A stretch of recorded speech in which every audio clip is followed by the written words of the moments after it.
Greetings.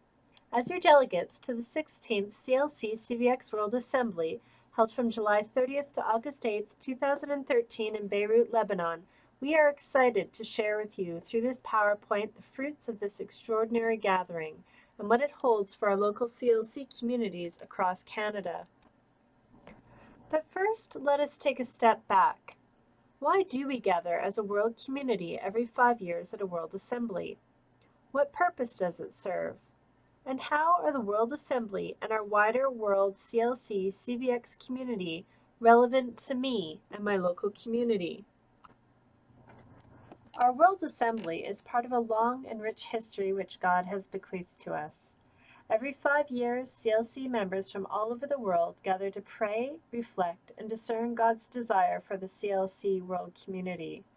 Together, we discern what is the most universal and urgent needs that CLC is called to respond to. In short, we seek to deepen our identity and act effectively as a lay apostolic body in the Church. Our discernments over the past several years have led us to a deeper understanding of who we are as a missioned and apostolic community, reaching out to a world in need. Important decisions are made at the World Assembly. The delegation of each National Assembly and the Executive Council make up our General Assembly, which is the supreme governing body of CLC. The Executive Council then carry out the policies and recommendations which are made at the World Assembly. One of the great graces of gathering as a world community is that we foster our identity as one lay apostolic body. We are all Christians living out the same CLC vocation in different countries, cultures, and contexts. So when we gather, we rejoice in our common vocation and celebrate our diversity, this kaleidoscope of nations and cultures. The world level supports our national communities through visits and through financial and other resources. Belonging to a world community also means that we can act more effectively in addressing injustices and creating change. Examples we heard about at this World Assembly included the Dominican Republic's successful initiative on government funding education, CLC's advocacy at the UN, and the CLC project in the Amazon. So, as members of Christian Life Community, we are called to live out our Ignatian charism and grow in community both in our local communities and at the national and world level. Now let's turn to the 2013 World Assembly in Lebanon. Our gathering took place on top of a large hill overlooking Beirut, where we were accompanied by Our Lady of the Mountain. The theme of the assembly was From Our Roots to the Frontiers, based on the transfiguration of our Lord. And so the assembly took to heart the Father's words to Christ's disciples on another hill. This is my Son, the Beloved. Listen to him. As it was for those first disciples, so it was for us. It was very good to be here. We gathered from over 60 different countries around the world where CLC is present. We gathered in the biblical land, Lebanon, as a sign of solidarity with Christians in the Middle East and a prayer for peace in this troubled region. As a world community, we gathered in the year of faith proclaimed by the Church, seeking renewal of our listening to God's beloved Son. We gathered in Lebanon grateful for our decision and our commitment, despite various difficulties, to hold the assembly here. And we gathered in the 450th Jubilee year of Ignatian lay communities, remembering with gratitude the particular roots of our own graced history. Our welcome team included members from CLC Lebanon, Egypt, and Syria. Yes, even in the midst of a civil war, members from Syria came to welcome us. The team worked tirelessly throughout the assembly to ensure things ran smoothly. We were truly moved by this experience of Middle Eastern hospitality. Days 1 and 2 were dedicated to the theme of a grateful remembrance of our roots and how we have been guided over the centuries. On the first day, we gathered with the 200+ delegates and were welcomed by Daniela Frank, our outgoing president of World Exco. We began with praying for the grace of the assembly, to be grateful for CLC CVX to be able to gather for the first time in the Holy Land in the Middle East, so recently ravaged by war and conflict, and to celebrate the 450 years of lay Ignatian communities. Mass was celebrated in the Maronite Rite by the local bishop and the beautiful chapel on site.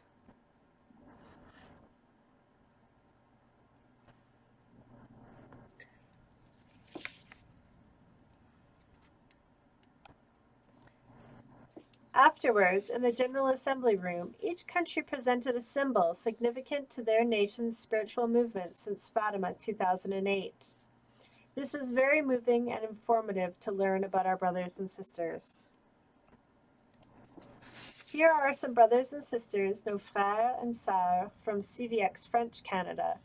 We have been very blessed recently to be engaging in much collaboration with CVX Canada, especially around Central Canada's mission to Haitians. Our two national communities very much enjoyed spending time together at the Assembly. I was very struck by the symbols brought by CLC Japan. These yellow vests symbolize the suffering and nuclear radiation to which the Japanese have been exposed since the 2011 tsunami. These vests were worn by Catholic volunteers helping in the affected areas. We were silent in prayers of solidarity for the ongoing suffering and environmental hazards they faced following the tsunami of 2011 and nuclear reactor leaks.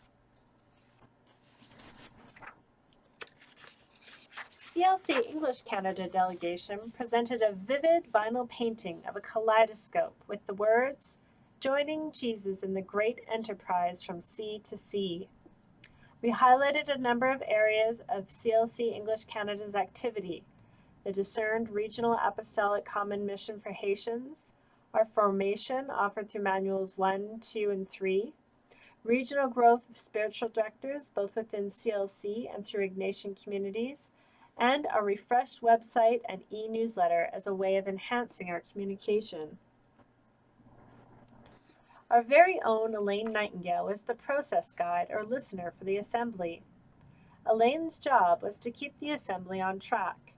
She was the one on the outside looking in, with the aim of recording the insights, movements, and mood of the Assembly as we moved through the 10 days. She fed back her observations to us daily, holding a mirror up to us, so to speak. She helped the Assembly members get in touch with their interior movements which happened during the day. She led us in daily reflections and introduced to the Assembly the concept of the second round. For many delegates, this was something new. We are very proud of the job that Elaine did during the Assembly.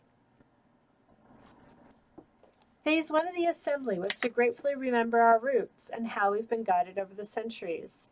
At the outset of this day, we were read this statement by Karl Rahner. In Christian spirituality, one cannot divide the old and the new into various parts.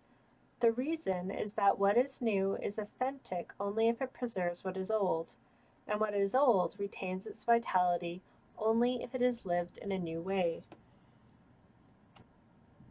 We enjoyed a beautiful review of the history of CLC since 1963, 450 years of a lay Ignatian community. We had a wonderful animated video, and then Sophia, who, together with her husband, are the Secretariat for World Exco, gave us a wonderful overview of the 450 years of the movement of CLC up to the present. We were struck by the richness of the history of this lay movement in various countries, and to state as a worldwide apostolic body committed to the mission of Christ, and of how many who've gone before us and laid the foundation which we enjoy today. For CLC English Canada, we also created and displayed a large picture mosaic of our CLC Canada Blessed History. This large image, when examined up close, is actually made up of hundreds of images and pictures from our CLC Canada history, dating from the arrival of the Jesuits in Canada up to the present. We chose this cosmic image that spoke of our community's cosmic creation and evolution, with Christ at the center as symbolized by the cross, divinely guiding us throughout.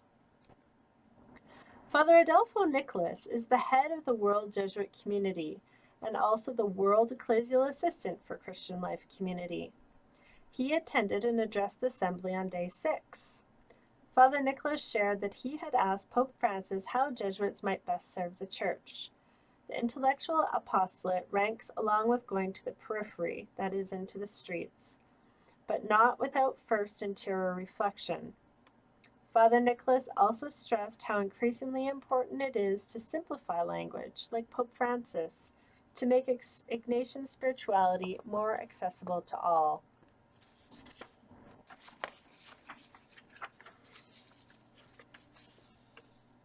At the last assembly in Fatima, Father Nicholas talked about the prophetic role of lay communities. This year, he stressed the importance of wisdom, going to the depths of our human searching for meaning, truth, and love. He connected this with our multicultural and multi-religious culture in which we live. We need to cut through the globalization of superficiality and get to the depths of reality.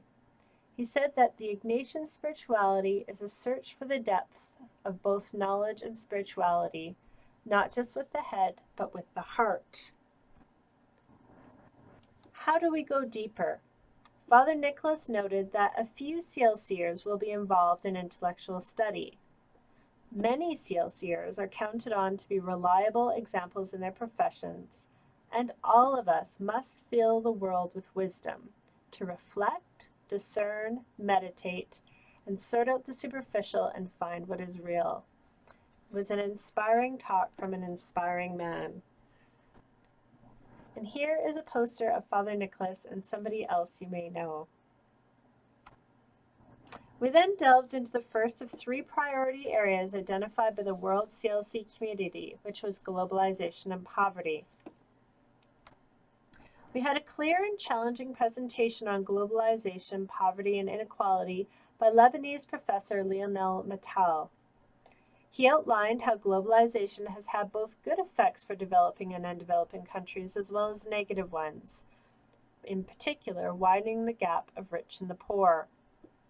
He also addressed the subtle or not so subtle transfer of power to multinationals, which have become more powerful than governments.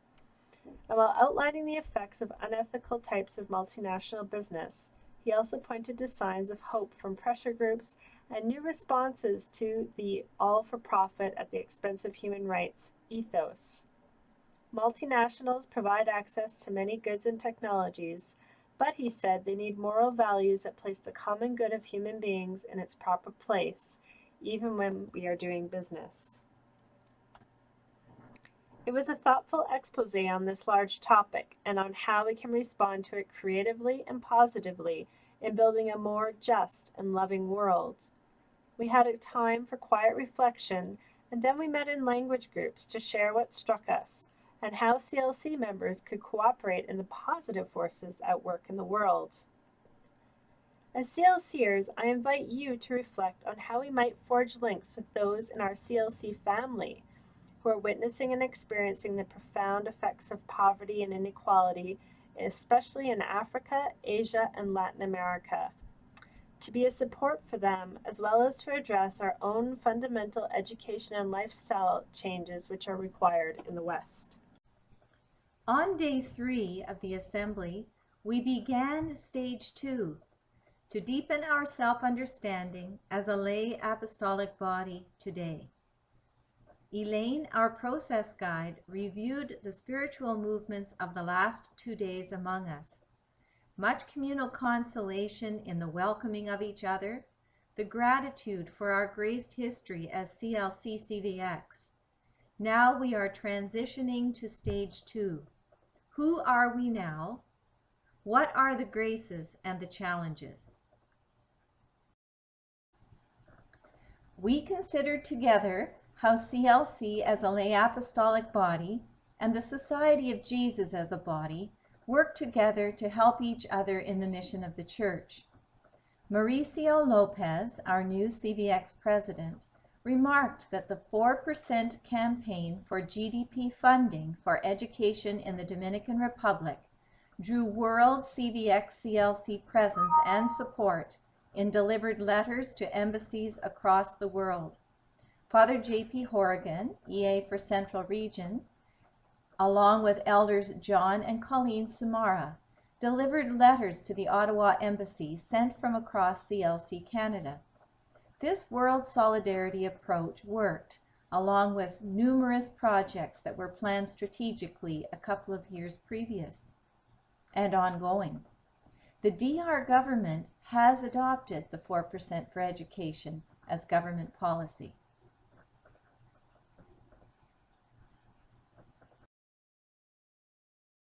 We welcomed 3 new countries, Botswana, Lithuania, and Guatemala, into the World Apostolic Body in a very moving ceremony where delegate godparents articulated their long journeys to becoming members at the world level. Our hearts turned to Haiti, considering budding relationships with the pre-CVX community in Port-au-Prince, and the relationships growing with the young adults, their CVX guides of the Cameroon, and our French-Canadian CVX neighbors.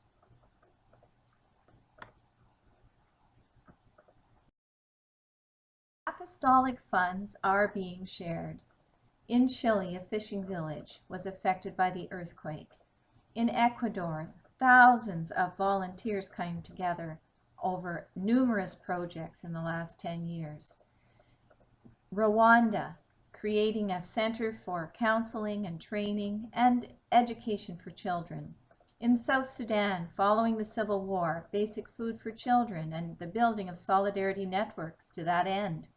In Korea, re-establishing a CVX presence within the community as they anticipate the purchase of a place to gather.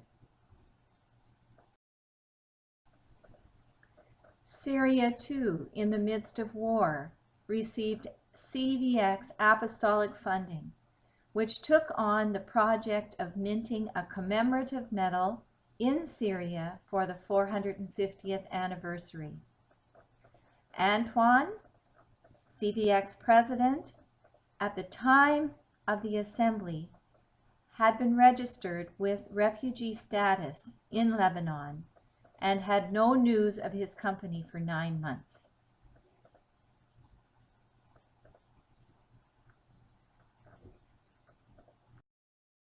Then we had a very good presentation of the financial statements for the last 5 years. As always, there is never enough money to do all the apostolic projects that national communities ask for in support. However, there was discussion and 3 proposals for fundraising for the Apostolic Fund were put forward and needed more conversation. Then we had discussion on amendments to the general principles and norms. Some of them passed very easily. A couple stirred a lot of discussion.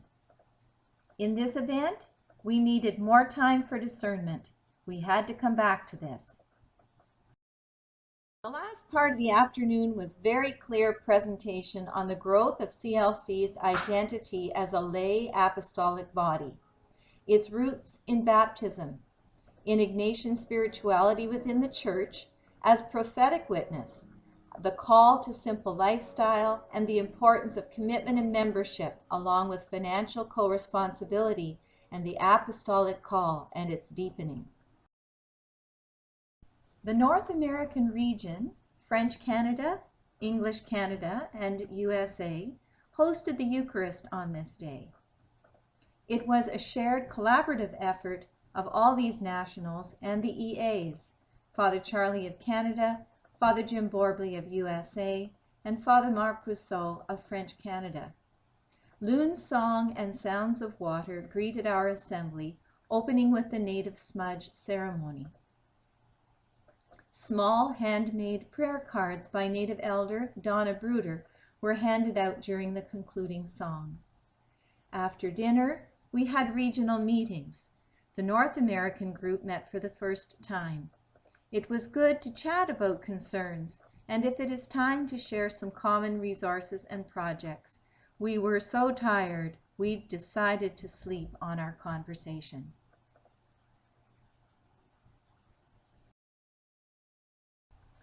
The emphasis on the day's presentations were around common mission, common and individual. Congo CVX shared a process of developing the sacrament of marriage, where a fragile quality of life was present among couples, while Portugal CVX shared the growth in the formation process used in Portugal since Fatima 2008. A 3-year university formation program had 200 students participate recently. And then we were wowed with a presentation from Uruguay. Uruguay CVX shared their awesome story on the creation of Everybody's Corner, workshops, support for education, summer camps, a welcome space, and much more for marginalized children. This story resonated somewhat with what we know of Central's mission in La Cienega in Santo Domingo, Dominican Republic. Recognizing the level of poverty among the children, the CVX in Uruguay asked themselves, should we embrace a mission? Embracing fears, they discerned what they could commit to. A resurfacing question after 11 years is, how do new members embrace the mission? It takes $50,000 annually to sustain their school. Through this experience, there has been a path to their conversion, regular communal discernment, youth engagement with elders, and that ability to act when urgency is needed as witness and instrument of God. Following the presentations on common mission, Canadian delegates met in small language groups with Tessie and Nancy of Nigeria and Indonesia. What a delight it was to sit at table together, to share our experience of apostolic needs at home, and the delight and impression that we received through the presentations given by the Congo, through Uruguay, and from Portugal.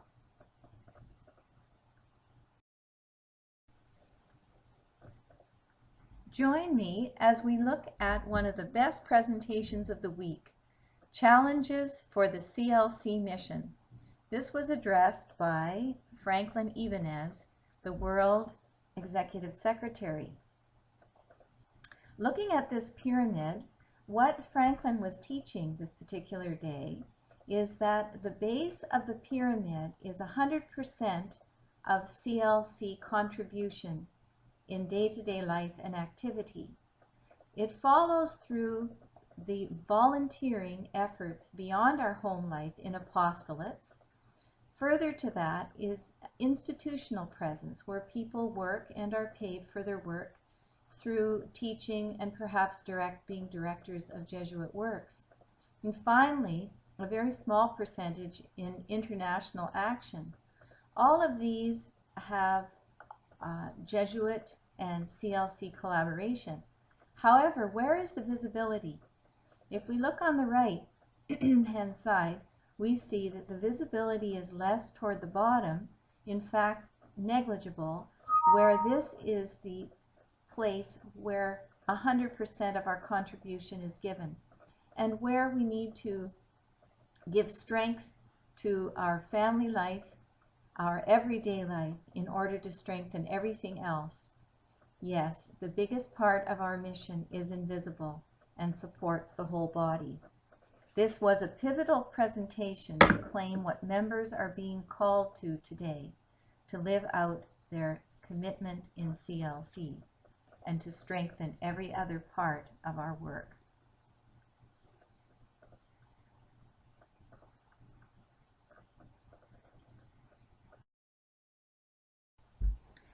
Father Tony De Silva addressed the entire assembly regarding the leading edge of growth necessary in collaboration between CLC and the Jesuits. He made a clear distinction for us between CLC lay vocation with Ignatian spirituality to be interpreted by lay people, while Jesuit spirituality is the voice of Jesuits, not lay. He reminded everyone that St. Ignatius is larger than the Jesuits, and that Ignatius was a layman when he wrote the exercises.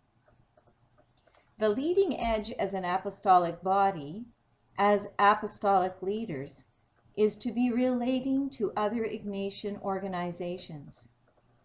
He asked, in what ways can the Society of Jesus help CLC grow as a lay apostolic body?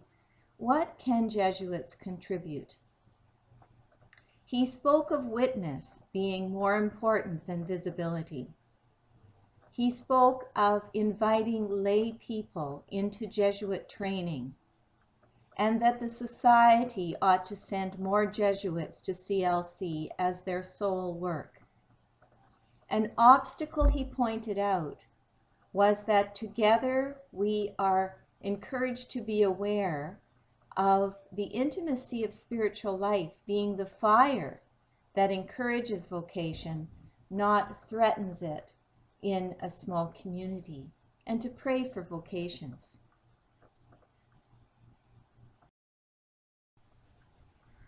We all welcomed Visitors' Day on day 5. First thing in the morning, the ecclesial assistants had an hour meeting with Father Nicholas on their work with CLC.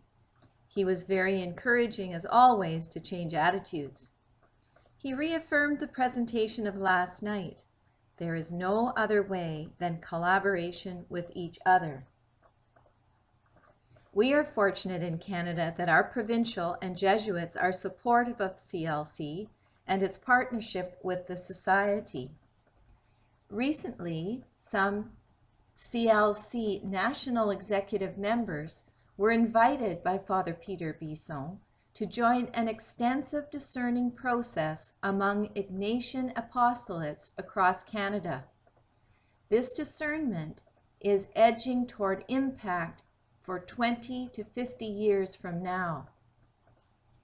Our initial contribution is to bring deeper member awareness of CLC Canada's mission statement, discerned in 1999 in a national process, to evaluate its meaning in 2013 in relationship to the signs of the times and the recent World Assembly priorities. National costumes flooded the main foyer as we gathered for breakfast before busing into Beirut to a Jesuit University gymnasium to spend the day.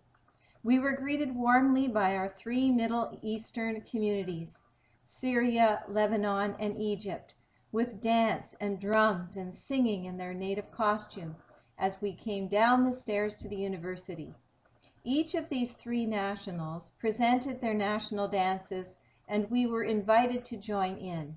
Ethnic foods and drink were prepared for us, and the friends of CLC from all around greeted us with shouts of joy. 66 national flags and traditional dress from around the world made quite an impression.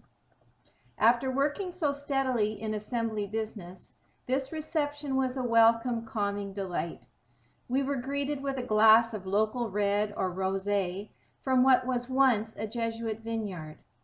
Local ethnic foods and local artisans' handiwork, from natural spun silk to preserves and hand-stitched linens. We headed to the Notre Dame Church for Eucharist, where the flag bearers, all 66 of them, processed into this beautiful church. Leanne carried our flag well. Father Nicholas celebrated and spoke of the scriptures referencing feasts, and that God's feast is one in which everyone shares in the bounty. His question to us: what is it that needs to be transformed universally that this might happen?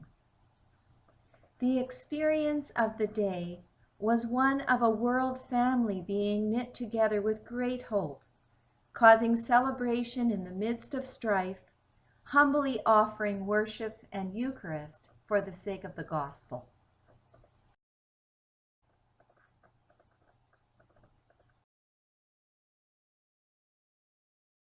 housing party the night before, we woke on the Feast of the Transfiguration to be addressed by Father Adolfo Nicholas, the head of the World Jesuit Community. Nicholas asked Pope Francis how Jesuits might best serve the Church. The intellectual apostolate ranks along with going to the periphery, that is, into the streets, but not without interior reflection. Among many concepts, Father Nicholas shared how increasingly important it is to simplify language like Pope Francis, to make Ignatian spirituality more accessible to all. He told us a little anecdote to address the person with all the answers, who is so dangerous. A young priest completed his studies and said, "When I knew all the answers, the questions changed." How do we go deeper? Few CLCers, he told us, will be involved in intellectual study, while many CLCers are counted on to be reliable examples in their professions, and all of us must fill the world with wisdom. Reflect, discern, meditate, sort out the superficial to find what is real. At the close of this day were small group discussions to reflect on the first of the three priorities of the Assembly: globalization and its effects in poverty. Forging links with our CLC family who are witnessing and experiencing the profound effects in Africa, Asia, and Latin America would be a support for them, along with our own fundamental education and lifestyle and system changes in the West. 3 statements from Father Adolfo's address remain with me. Compassion is the key, he said, as to how close we are to God. The language of God, he said, is humble. And lastly, the person who is searching, he said, is already encountering.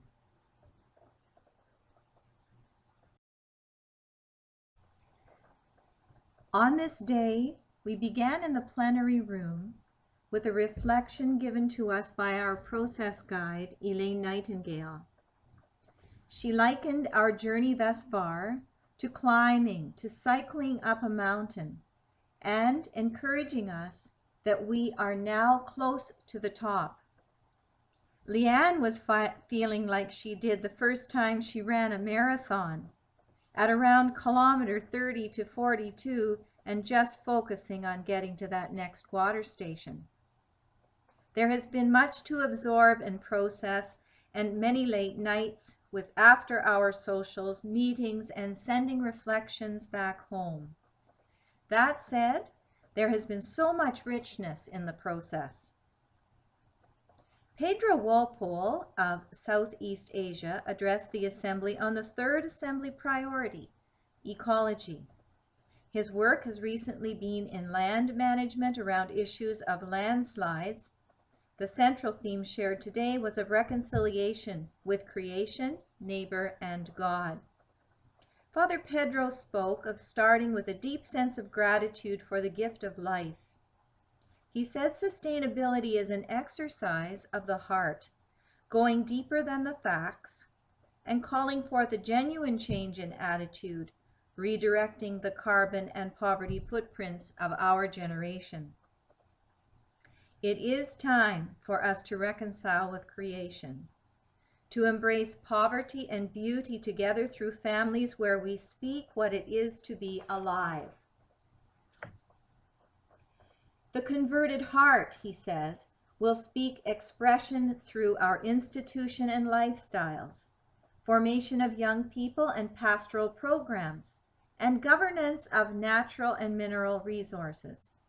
The spiritual and social invitation above will move the ecology strategy and relationship with water, land, life, and people.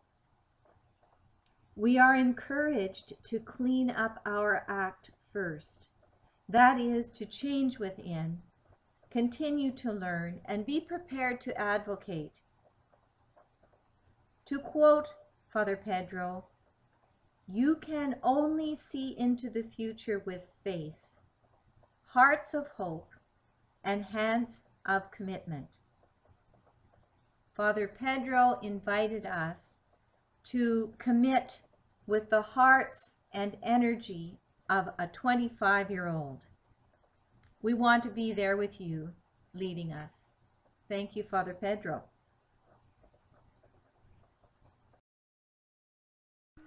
It was refreshing to have the writing team address the assembly and clarify that it is the assembly that will make recommendations for the team.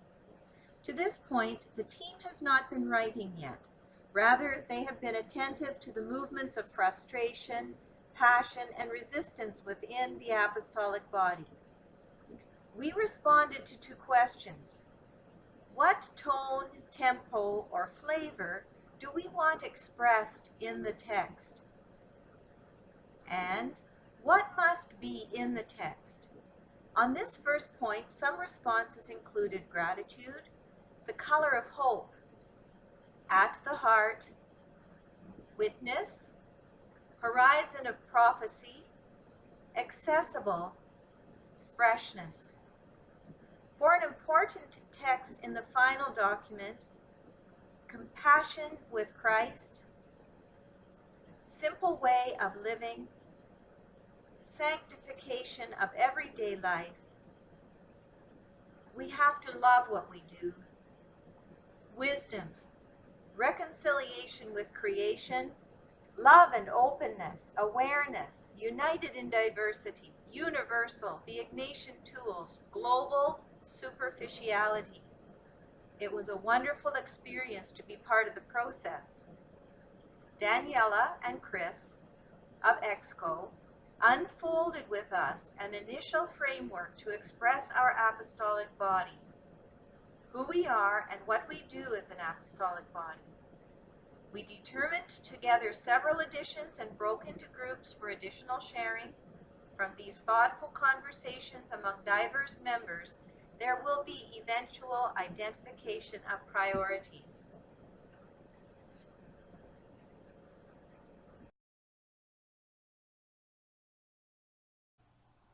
On day 4, candidates for EXCO were introduced through photos uploaded to a screen, and candidates stood in acknowledgement of their photo presented. National votes were counted and recorded. From a lengthy voting process arose a World Executive Council for the next 5 years.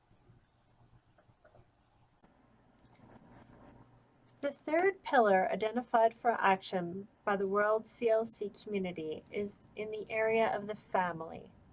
Many of our CLC countries have already made this area a priority. Congo presented on how it offers pre-marriage counseling and accompaniment in marriage. Spain also offers family workshops and retreats and has done much work in this area. A member from CVX Spain, Fernando Vidal, is the director of the Institute of Family Studies at the Pontifical Camillus University in Madrid. He provided us with an intellectual analysis of modern family trends, while at the same time beautifully weaving in the principles of Ignatian spirituality to show how CLC can discern and act to support families today. Fernando gave an overview of the many different kinds of family models in the modern and postmodern world. We could see how much family life has changed in the past 60 years, sometimes for the better and sometimes not. The challenges families face today and how each form of family has to be recognized, respected, and supported. He also spoke to us about what Popes Benedict and Francis have recently said on the family. Notice their emphasis here on 3 themes: thankfulness, hospitality, that is, reaching out, and discernment.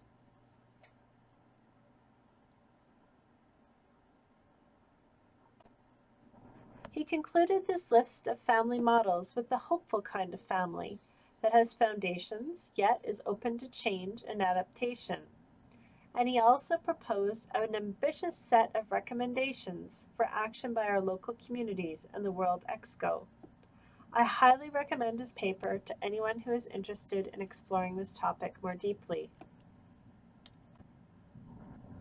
Fernando's presentation was followed by a deeply moving testimony by one of our CLC Africa delegates on her own family life, her experience of broken relationships, of raising children on her own, of experiencing judgment and exclusion in the community and the church, but also about finding love, compassion, and support in CLC.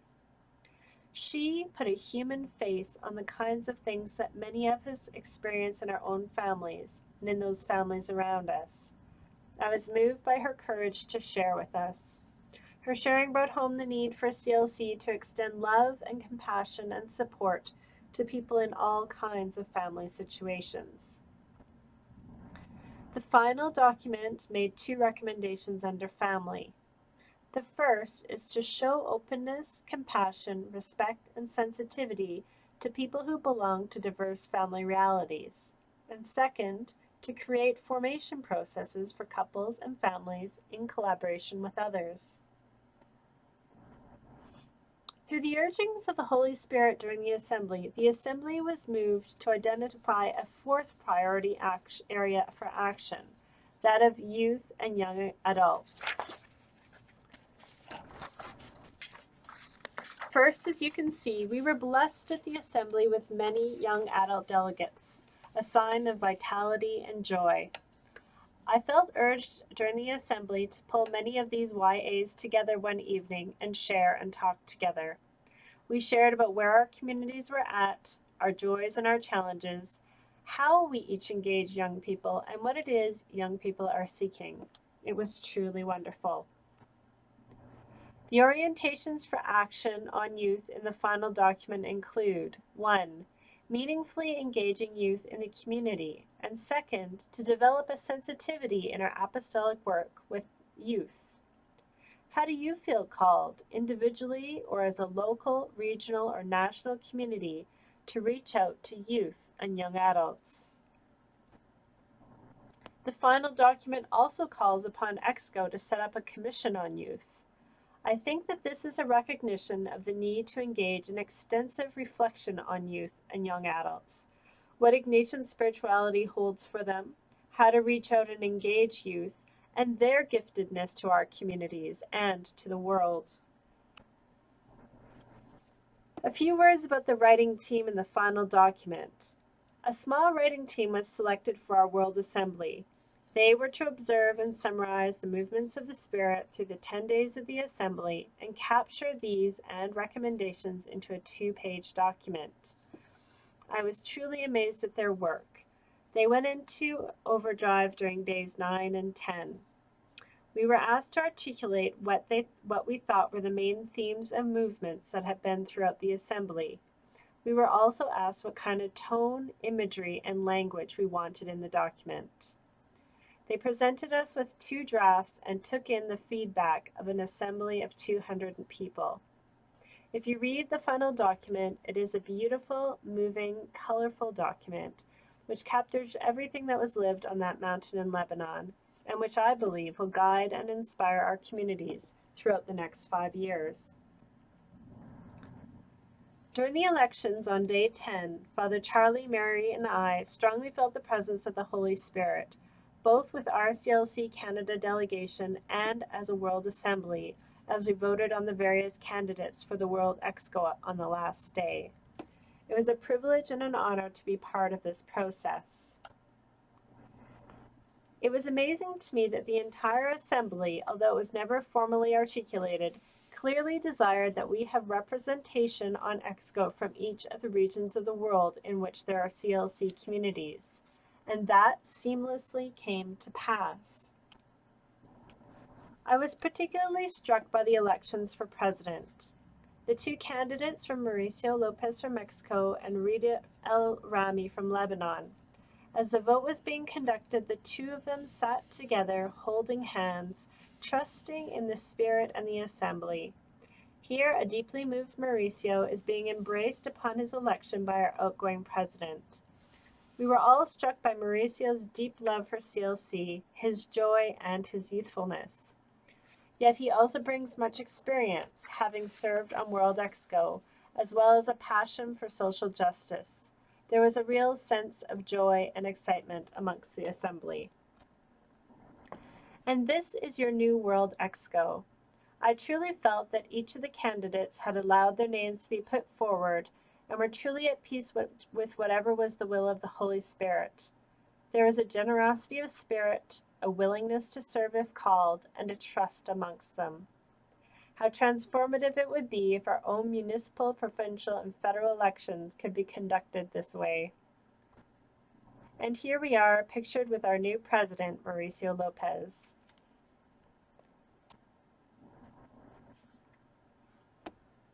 But in leaving this beautiful region, we continue to hold it and our people in our prayers. On August 15th, 2013, just 4 days after most but not all of the delegates had departed, a car bomb exploded in a residential area in South Beirut, killing 27 people and injuring over 200. It was believed to be related to the Syrian civil war. The entire assembly was deeply distressed and saddened by this event and by those who had been injured and killed. It was a somber reminder of the urgent need to fervently pray for peace throughout the Middle East. And this is why the World CLC had come, to be in solidarity with all who are suffering in this region.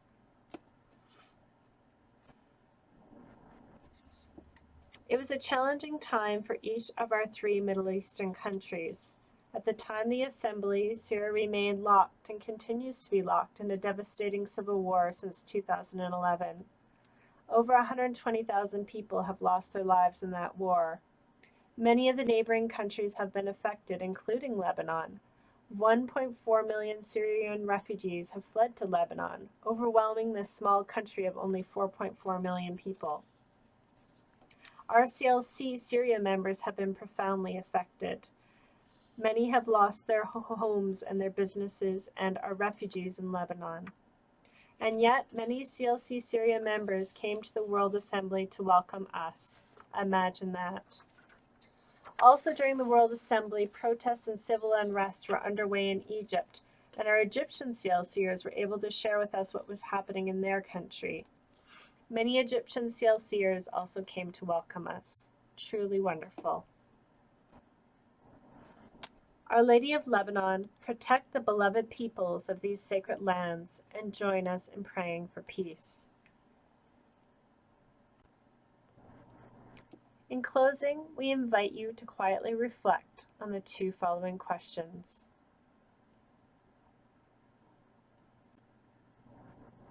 What struck you most as you listened to this presentation? And of the 4 World Assembly pillars, globalization and poverty, family, the environment, and youth, which do you feel most drawn to as a local community, regionally and nationally? Thank you.